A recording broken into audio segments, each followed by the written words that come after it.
I'm Christian Lukens, District 6. And I'm Jim Medina, District 7. And this is a Caltrans News Flash.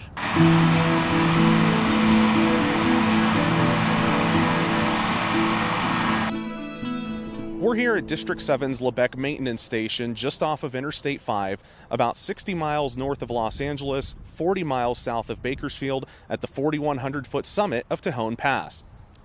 During periods of heavy snowfall at this elevation, the freeway is temporarily shut down under a venture coordinated between CHP and Caltrans known as Operation Snowflake. This is a key freeway corridor, widely known as the Grapevine, connecting Southern California to the Central Valley. I'm here with Officer Anthus of Fort Tejon CHP. Tell the people about what goes into the closures. What are the different phases that you have to go through? What are you looking for when the closures are necessary? Well, prior to the closures, we're watching the weather, and we expect snow. We start getting extra bodies in place. We start communicating with Caltrans. When it does start snowing, then when it becomes dangerous, we slow people down. We start doing paces up and over the Grapevine where we run what we call round robins.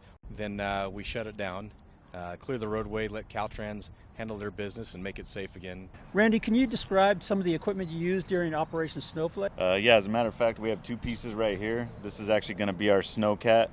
When things get bad, this is our all-terrain vehicle. It gets us around when the trucks can't get around.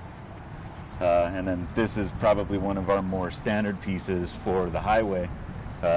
Actually, when we're out on the highway with this one, we can clear 2 lanes at one time. Mike, how's the Operation Snowflake? What is the process that you go through? I know you help coordinate it. Let's say there's a chance of snow to come down. So I keep an eye on it. I monitor it. We use different weather stations. As soon as I see that it's predicted at 4,500 feet, that's when I basically call Operation Snowflake. Now we have a new addition this year with the gate at Castaic. Can you explain a little bit how that works? So what this is going to do actually, so instead of funneling just to the right, we can open up that gate and funnel to the left also and put them right back onto the freeway. So hopefully that'll relieve some of that congestion. Yeah. Well, Mike, we appreciate all the work that maintenance crews do. It's very vital. Thanks a lot. Oh, you're welcome. Thank you. I'm Christian Lukens. And I'm Jim Medina. And this has been a Caltrans News Flash. Flash.